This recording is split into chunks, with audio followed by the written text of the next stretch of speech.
According to the U.S. Environmental Protection Agency, less than 1% claim farming as an occupation. 40% are 55 years or older.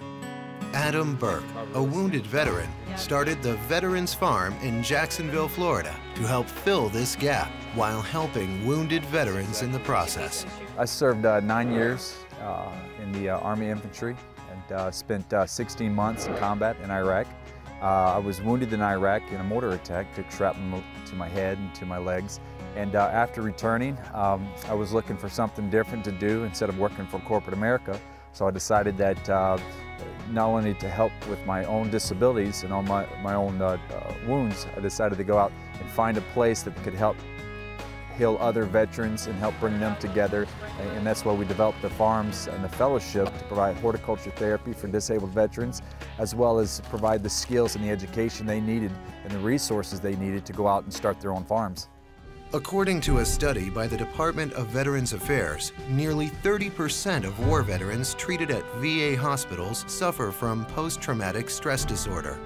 Adam Burke was recognized by President Obama for the help Veterans Farm provides for post-9/11 veterans. Adam told me several years ago that one of the veterans told him that 8 hours out here on this farm did him more good than a week in a psychiatrist's office. And when I walked out here this morning and saw Sean, I said, it is unbelievable the change in that young man and the help that this provides.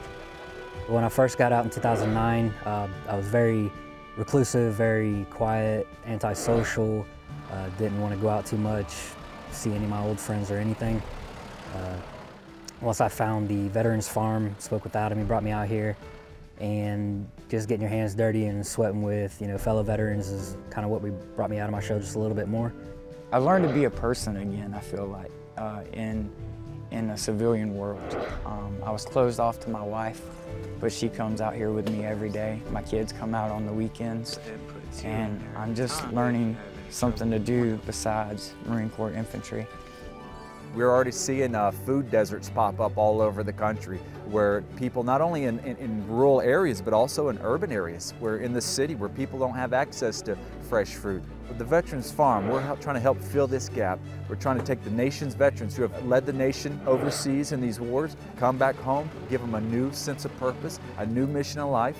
Instead of before, we asked for tanks, ammunition, and guns in the past to help fight the wars. This time, we're coming back. We're looking for tractors and plows and different things and seeds, and this is what we need now to help carry this nation forward and to help overcome this food crisis.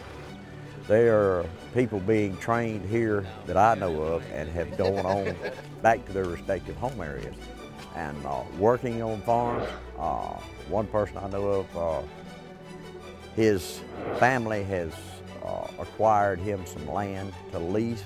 He went back home and started his own little farm, and he had never done any farming until he got out and came here. And now he is on his own, he is self-supporting. I see myself in the future farming. I think about it when I leave here. I don't have to be here X amount of hours every day, but I find myself spending time on my crops, the farm's crops, watering other folks' crops. I just really enjoy it every day. People call every day to figure out how can we do this in our own states. And what we recommend is people, veterans especially, post 9/11 veterans that have come back, to go through the program. Go through the 6-month program, learn about our techniques, how we're set up, about our mission, and to learn what we're doing. Not only about farming, but how to take that farm back to your community.